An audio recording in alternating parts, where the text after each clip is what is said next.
माननीय प्रधानमंत्री जी नमस्कार।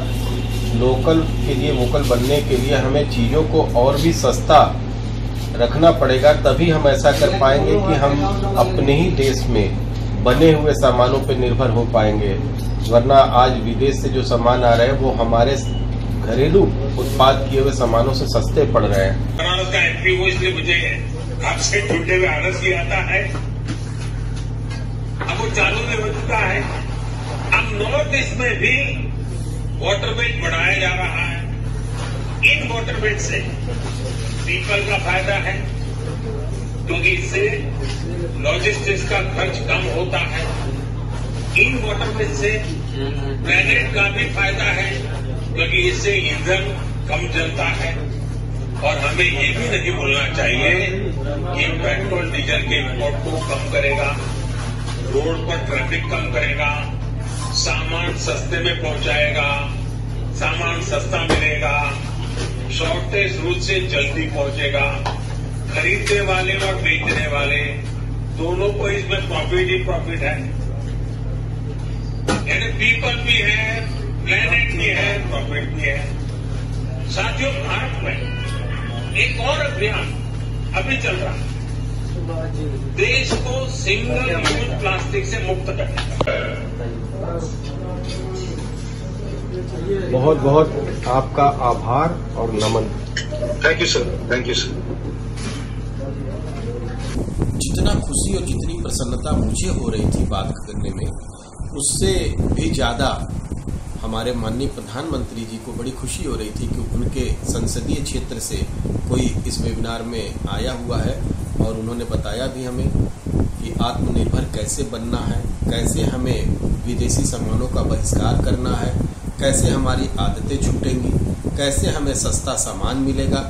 इन सब विषयों पर बहुत विस्तृत चर्चा उन्होंने किया है। जल मार्ग द्वारा कुछ चर्चा आप बता रहे थे, तो किस हिसाब से मोदी जी ने इसका सोल्यूशन निकाला, किस हिसाब से आपको समझाया कि नहीं इसका बेटर हो सकता है? जी, उन्होंने बताया कि देखिए, जल मार्ग से व्यापार होने में सामान की ढुलाई, सामान के जो उतारना और चढ़ाना प्लस रोड टैक्स, इन सब चीज़ों की बड़ी बचत होती है। बहुत कम लागत में आपके सामान आपके शहर तक पहुंच जाएंगे। तो इससे आपको सामानों के कंपटीशन में जो उनके रेट होते हैं, उनके कंपटीशन में बड़ा आराम आएगा। बहुत कम सस्ते दरों पे आपको सामान मिलेगी। उन्होंने एक उदाहरण भी दिया कि जैसे पहले एलईडी बल्ब 350 प्लस में मिलता था हम लोग को, जब उसको घरेलू लोग उत्पादन करना ज़्यादा से ज़्यादा शुरू किए, आज 50 रुपये में मिल रहा है बल्ब। और किन किन विषयों पर चर्चा हुई और क्या कहा मोदी जी ने बनारस की जनता के लिए, क्योंकि आज भी बनारस की जनता मोदी जी की एक आवाज़ सुनने के लिए बेचैन रहती है, और आपने तो वो आवाज़ क्या बाई फेस बात किया है आपने। जी, माननीय प्रधानमंत्री जी हमारे काशी की जनता को बहुत ही प्यार करते हैं। वो तो पूरे देश के लोगों को प्यार करते हैं, और उन्होंने बड़ा ही अच्छे ढंग से कहा कि हम काशी वासियों से बात करते हैं तो बहुत एक अनुभूति होती है अच्छी।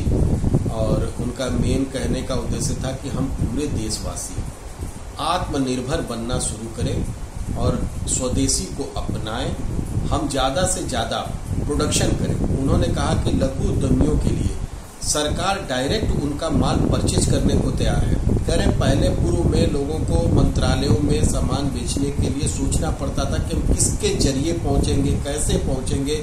एक्सपोर्ट करना अगर हो तो उनके लिए बहुत बड़ी बात होती थी। एक्सपोर्टर को देख करके आदमी सोचता था कि बहुत बड़े आदमी। लेकिन अब छोटे छोटे पूंजीपति को भी उन्होंने कहा कि आपको सरकार बहुत सारी सहूलियत देगी, आप एक्सपोर्ट भी कर सकते हैं, आप डायरेक्ट मंत्रालय से बात करके उसकी बिक्री कर सकते हैं। किसानों के बारे में भी उन्होंने कहा कि किसानों के भी जितने भी अनाज हैं उनका क्रय केंद्र और अधिक बढ़ाया जाएगा।